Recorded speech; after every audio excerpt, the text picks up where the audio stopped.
अंतस की धारा में वर्तमान में रहना। धीरे से पलकों को नीचे कर लीजिए। वही देखना जो हो रहा है। इन वाइब्रेशंस में हम थोड़ी देर भीतर की ओर जीवन यात्रा पर चलें। जिस यात्रा को करने के लिए हम सब इस धरती पर आए, मानव तन, मानव चोला पाकर जीवन ज्योत को जगाने के लिए, वो कहीं व्यर्थ ना हो जाए, वो छूट ना जाए। शीघ्र इस यात्रा पर उतरना जहां सत चित आनंद की धारा जगमगाती है। न जाने कैसा रिश्ता है इस दिल का अंतस से, धड़कना भूल सकता है पर तेरा नाम नहीं। लेकिन वक्त के साथ साथ बहुत कुछ बदल जाता है। रास्ते भी, रिश्ते भी, एहसास भी, और कभी कभी हम खुद भी। ये बदलते रिश्ते, बदलता मौसम चाहे दिखाई ना दे मगर महसूस जरूर होता है। ध्यान रहे, वो रिश्ता कभी नहीं टूट सकता जिसे निभाने की चाहत दोनों तरफ से हो। संबंध इसलिए होते हैं ताकि आप एक दूसरे की मदद से ऊंचे उठ पाओ। एक बात और, रिश्ता वही अच्छा है जिसमें दो नहीं, तीन। आप सोचेंगे ये तीसरा कौन? वो है सतगुरु। दो लोगों का एक सतगुरु हो तो कुछ बात बने। सतगुरु हमारा हमी से वास्तविक परिचय कराते हैं कि हम केवल बॉडी नहीं है, सिर्फ माइंड नहीं है। और अगर ये ज्ञान ना हो तो सारे रिश्ते टॉक्सिक ही होते हैं। और टॉक्सिक व्यक्तियों का एक ही इलाज है, काश उन्हें किसी की वाइब्रेशंस मिल जाए। थोड़ा मन से हटना, माइंड को कहीं भी फोकस नहीं करना, डायरेक्ट माइंड को देखना और अपने माइंड से पूछना, हम पैदा ही क्यों हुए हैं? जिंदगी का उद्देश्य क्या है? हमारे लिए सबसे पहला उद्देश्य और महत्वपूर्ण चीज है कि भीतर जो भी डर, भ्रम और अंधेरा है वो हटे। एक इंसान को 80 साल इसलिए दिए जाते हैं कि इतने समय में अपने भीतरी डर का, बीमारी का, रोगों का और अंधेरों का उपचार कर ले। अगर मुझे ये 80 के 80 साल अपनी जो बेचैनी है, डर है, अज्ञानता है, उसको हटाने में लगाने हैं, तो इतने सालों में मैं जो भी संबंध बनाऊंगी वो मुझे किस लिए बनाने चाहिए? ताकि मैं जिससे संबंधित हूं वो मुझे थोड़ी और आजादी पाने में मदद दे, मेरे भीतर रोशनी करे। मेरे भीतर नेगेटिविटीज ज्यादा हैं, सामने वाला मुझे थोड़ी पॉजिटिविटी दे। सारे संबंधों का उद्देश्य यही होता है कि मुझे मेरी पाशविकता से मुक्ति मिले। लेकिन इस बात की हमें भीतर स्पष्टता नहीं होती। हम सोचते हैं संबंध इसलिए होते हैं कि संबंधों के माध्यम से सुख पाओ, सुरक्षा पाओ, हैप्पीनेस एंड सिक्योरिटी। हम इनकी तलाश में एक दूसरे से रिश्ता बना लेते हैं, जबकि वास्तविकता यह है कि संबंध इसलिए होते हैं ताकि आप एक दूसरे की मदद से ऊंचे उठ पाओ और आप भरसक प्रयत्न करो कि दूसरे को भी ऊंचा उठा पाओ। ऊंचा यानी चेतना के तल पर। यही वास्तविक प्रेम है। तुम काम आ रहे हो कि मेरे जीवन का उद्देश्य सार्थक हो, और मैं काम आ रहा हूं कि तुम्हारा जीवन सफल हो।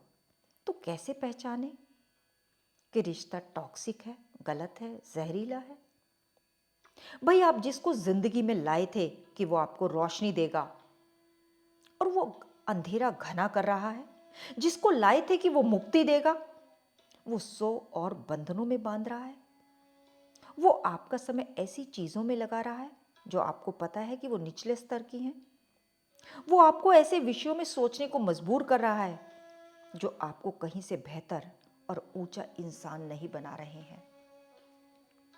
आपके जीवन में आनंद भरने की जगह आपके जीवन में बीमारियां, शोभ, संताप भर रहा है, तो ये सीधा सीधा पता लग रहा है कि आप एक जहरीले रिश्ते में हैं। अगर कोई व्यक्ति आपकी जिंदगी में छा जाना चाहता है, समझ लेना वो व्यक्ति आपके लिए टॉक्सिक है। देखिए, जीवन इसलिए है कि मन पर जो कुछ भी छाया हुआ है वो धुंध हटे, छटे, क्योंकि मन पर तो पहले से ही बहुत कुछ छाया हुआ है। मन पर तो गंदगी की बहुत सारी परतें पहले ही से थी। बचपन से ही हम पैदा उन्हीं परतों को लेकर होते हैं और जैसे जैसे हम बड़े होते हैं वो परतें और घनी होती जाती हैं। अब जिसको घर में लाए वो कहता है कि मैं आप पर छा जाना चाहता हूं, मैं तुम्हारी जिंदगी ही बन जाना चाहता हूं। आप जब भी महसूस करें कोई व्यक्ति आपके जीवन का केंद्र बनना चाहता है, तो ये एक कतरे की घंटी है, तत्काल सतर्क हो जाएं। ये रिश्ता आपके लिए अच्छा नहीं है। दो लोग इसलिए ना जुड़ें कि वो दोनों एक दूसरे को भोग लेना चाहते हैं या एक दूसरे के साथ परस्पर लेन देन का व्यापार का रिश्ता रखना चाहते हैं कि मैं तेरे लिए सब करूंगा, तू मेरे लिए सब कर दे। ये सब लक्षण होते हैं कि ये गलत दिशा है। जब आप व्यापार में होते हो तो आप एक दूसरे को बांधते हो।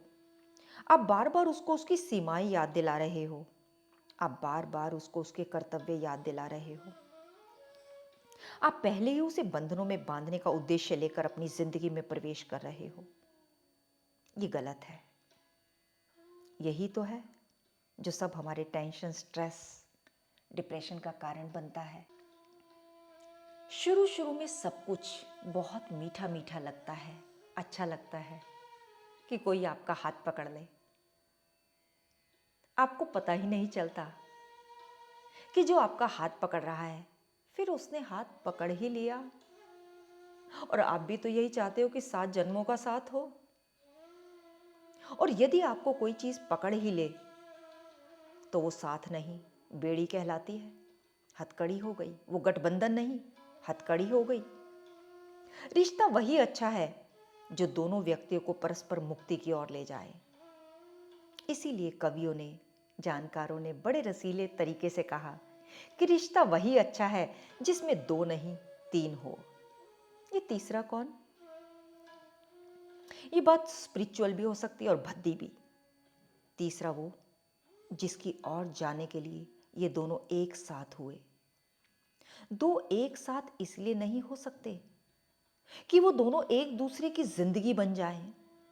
दो को एक साथ इसलिए होना है ताकि वो दोनों एक साथ मुक्ति की ओर बढ़ें। एक ट्रायंगल ABC होना चाहिए। बी और सी साथ आए हैं ताकि वो दोनों एक साथ इकट्ठे ऊपर की तरफ, ए की तरफ पहुंच सके। ए यानी अंतस। यही है जीवन का उद्देश्य।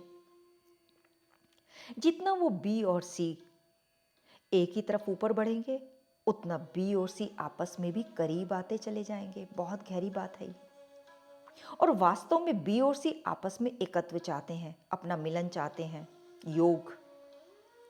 तो बी और सी बढ़ते बढ़ते जब ए की तरफ पहुंचेंगे वहीं वो आपस में मिल सकते हैं।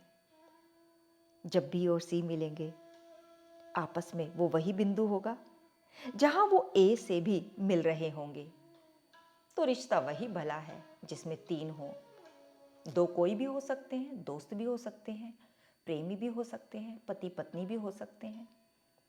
जो ए है उसी को कहा गया लिबरेशन, उसी को कहा गया मुक्ति, शिवत्व, सत्य। उसको ए यानी अंतस यानी प्रथम, उसकी ओर जाना है और सांझे होकर उसकी ओर बढ़ने को कहते हैं प्रेम।